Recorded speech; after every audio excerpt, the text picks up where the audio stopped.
ओम उमा महेश्वराय नमः। आप सभी का हमारे YouTube चैनल पर हार्दिक स्वागत है। आज सुने सोमवार व्रत कथा।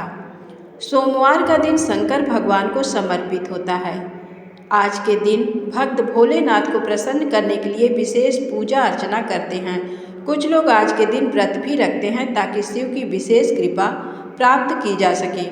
बाबा भोलेनाथ के आशीर्वाद के लिए आप भी सोमवार का व्रत कर रहे हैं तो शिव व्रत कथा को पढ़कर या सुनकर इस उपवास को पूरा करें। नारद पुराण के अनुसार सोमवार व्रत में व्यक्ति को प्रातः स्नान करके शिव जी को जल और बेलपत्र चढ़ाना चाहिए तथा शिव गौरी की पूजा करनी चाहिए। शिव पूजन के बाद सोमवार व्रत कथा अवश्य सुननी चाहिए। इसके बाद केवल एक समय ही भोजन करना चाहिए।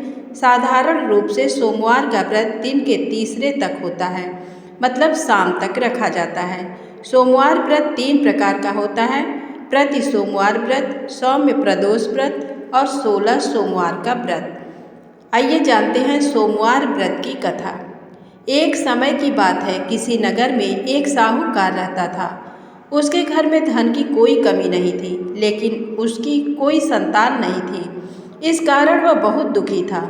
पुत्र प्राप्ति के लिए वह प्रत्येक सोमवार व्रत रखता था और पूरी श्रद्धा के साथ शिव मंदिर जाकर भगवान शिव और माँ पार्वती जी की पूजा करता था। उसकी भक्ति देखकर एक दिन माँ पार्वती प्रसन्न हो गई और भगवान शिव से उस साहूकार की मनोकामना पूर्ण करने का आग्रह किया। पार्वती जी की इच्छा सुनकर भगवान शिव ने कहा कि हे पार्वती, इस संसार में हर प्राणी को उसके कर्मों का फल मिलता है और जिसके भाग्य में जो हो उसे भोगना ही पड़ता है। लेकिन माँ पार्वती जी ने साहूकार की भक्ति का मान रखने के लिए उसकी मनोकामना पूर्ण करने की इच्छा जताई। माता पार्वती के आग्रह पर शिव जी ने साहूकार को पुत्र प्राप्ति का वरदान तो दिया, लेकिन साथ ही ये भी कहा कि उसके बालक की आयु केवल 12 वर्ष होगी।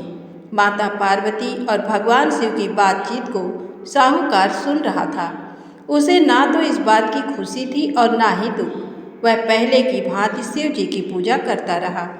कुछ समय के बाद साहूकार के घर एक पुत्र का जन्म हुआ।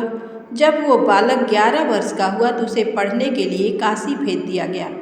साहूकार ने पुत्र के मामा को बुलाकर उसे बहुत सारा धन दिया और कहा कि तुम इस बालक को काशी विद्या प्राप्ति के लिए ले जाओ और मार्ग में यज्ञ कराना। जहाँ भी यज्ञ कराओ वहाँ ब्राह्मणों को भोजन कराते और दक्षिणा देते हुए जाना। दोनों मामा भांजे इसी तरह यज्ञ कराते और ब्राह्मणों को दान दक्षिणा देते काशी की ओर चल पड़े। रात में एक नगर पड़ा जहाँ नगर के राजा की कन्या का विवाह था, लेकिन जिस राजकुमार से उसका विवाह होने वाला था वह एक आंख से काना था। राजकुमार के पिता ने अपने पुत्र के काना होने की बात को छुपाने के लिए एक चाल सोची।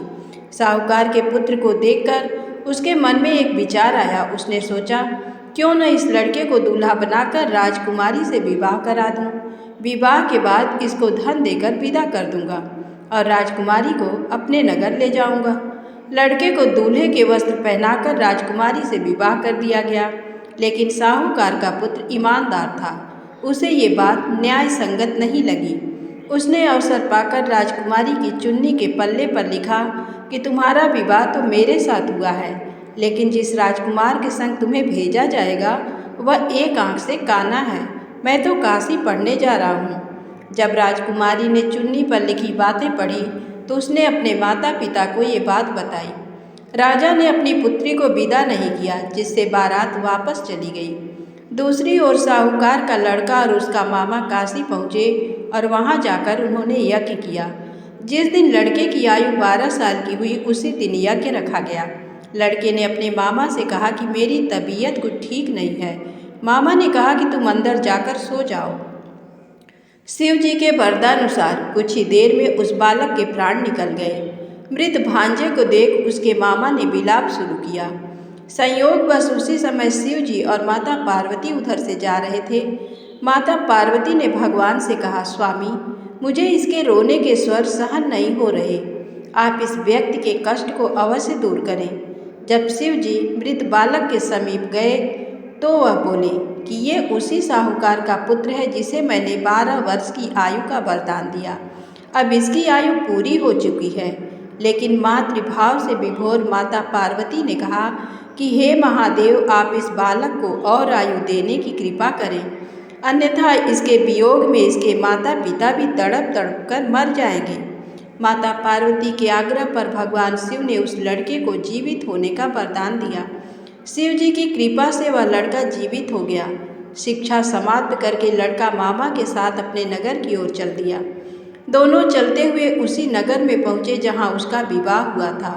उस नगर में भी उन्होंने यज्ञ का आयोजन किया। उस लड़के के ससुर ने उसे पहचान लिया और महल में ले जाकर उसकी खातिरदारी की और अपनी पुत्री को विदा किया। इधर साहूकार और उसकी पत्नी भूखे प्यासे रहकर बेटे की प्रतीक्षा कर रहे थे।